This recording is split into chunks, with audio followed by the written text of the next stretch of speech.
What is up, everybody? Coach Daniel here from Forte Athletics, and today's topic is Drum Corps Injury Prevention 101, training the three planes of motion. Now, we exist in a three-dimensional world, but I'm currently working to unlock the fourth dimension, and I'll keep you up to date with how that's going. Within those three dimensions, we have this front to back plane, which allows us to move in a straight line forward and backwards. We also have this side to side plane, which allows us to move side to side. We also have a rotational plane, which allows us to twist and rotate. And when we combine all three of those planes, we become the wacky, wavy, inflatable arm flailing tube man.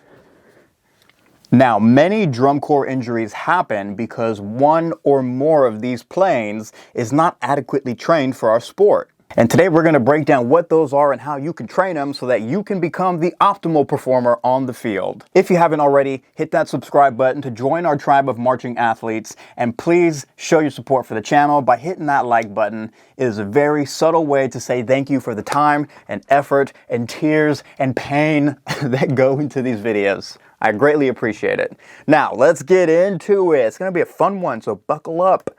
Topics will include what the three planes of motion are, how each plane is used in marching, why improper training can lead to pain, and how to train each plane. Here we go. So the three planes of motion are used to describe movement during exercise or other activities.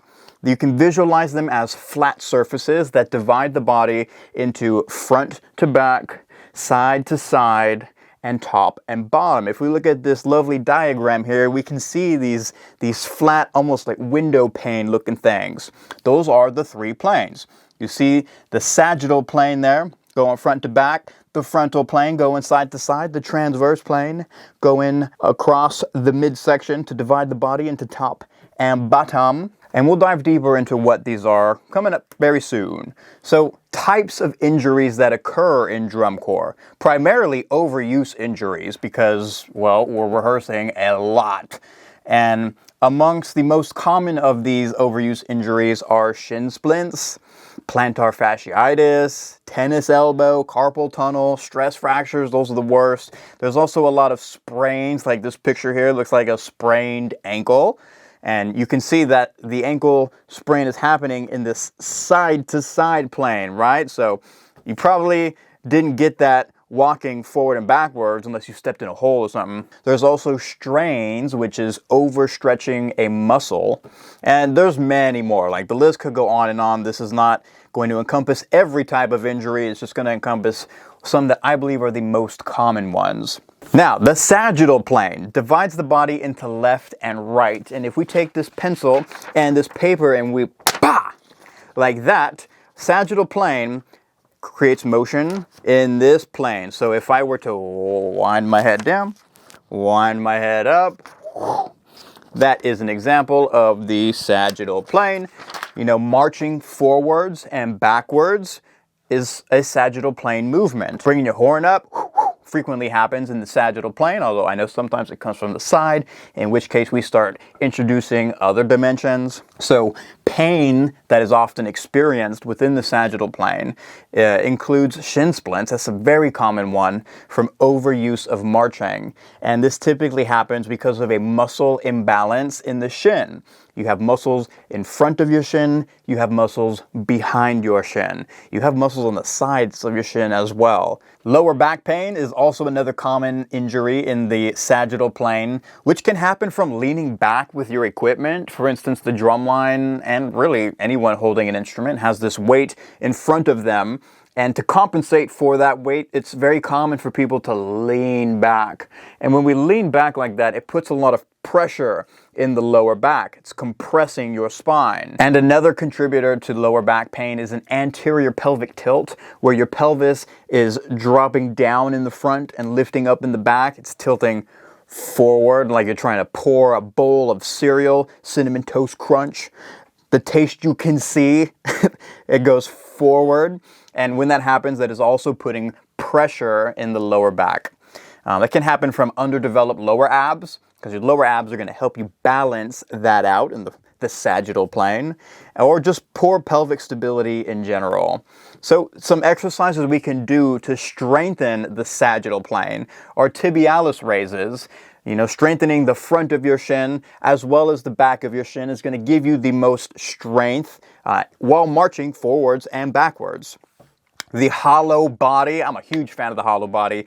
That is a great exercise to strengthen your lower abdomen, which is going to give you more control and stability of your pelvis. Squats are a great way to build strength in the sagittal plane. You're going to build some strong, powerful legs and hips and core. Also, deadlifts happen in the sagittal plane. There's so many more exercises that occur in this plane. And it's very important to make sure that you are covering your bases in this plane in your workout. Now, typically, this is the most commonly trained plane. And if we go on to the next one, the frontal plane, this is a little less commonly hit in the gym.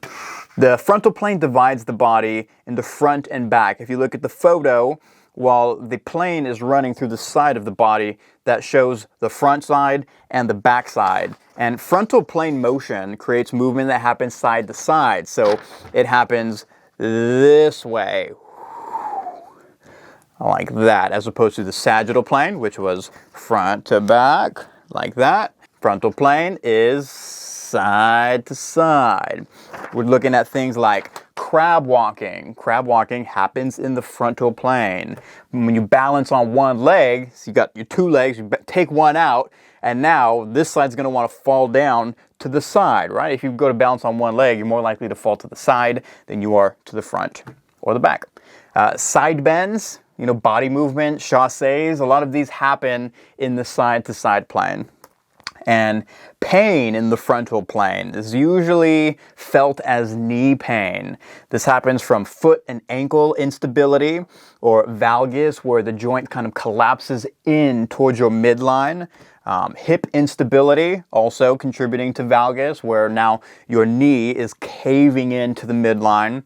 That's going to put a lot of strain on your knee. So typically, knee pain can be helped by strengthening the frontal plane. Rolling an ankle is an example of instability in the frontal plane, and lower back pain can also occur in the frontal plane. If your drums are wobbling side to side like that, then you're getting pressure on one side of the back, pressure on the other, and it's so repetitive by nature that of course something's going to hurt unless we're holding ourselves with good posture.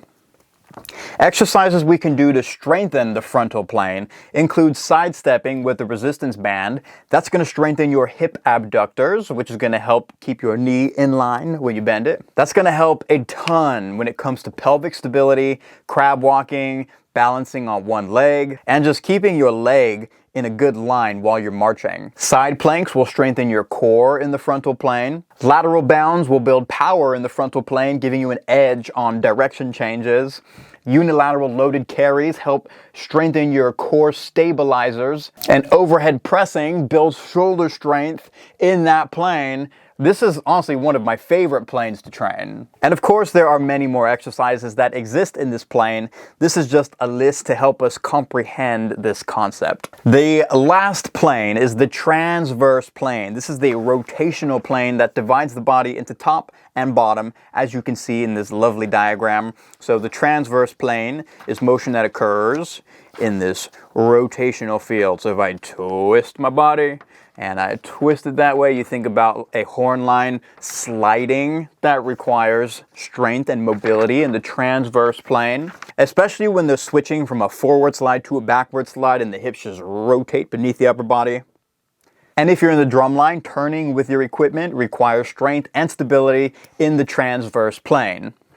So pain in the transverse plane. Wow, that rhymed. It can manifest itself as hip and knee pain. For instance, if you have poor mobility in your hips and you're performing a slide, that is going to put excess torque in your knee, which is a very common symptom in horn and wind players. It can also manifest as mid and upper back pain, especially if you're lacking stability and strength in that twisted position. Now, I would say that the transverse plane is the most neglected plane of motion that gets trained, which is why there's so much knee pain and hip pain and back pain in the marching community. But you're here because you want to do something about it. Respect. Now, We can strengthen the transverse plane by performing hip mobility exercises such as hip swivels to open up those hips so that when you do twist your body, you're getting rotation at the hip joint and less torque in the knee joint. You can also perform wood chops to build strength in your oblique muscles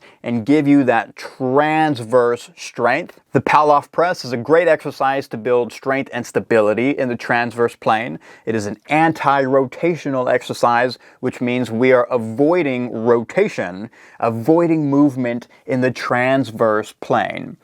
You can also perform wipers to build strength in the lower core. This is particularly beneficial for anybody that needs to slide on the field. And of course, there are many more. The creative possibilities are truly endless. Now, a few take-home points.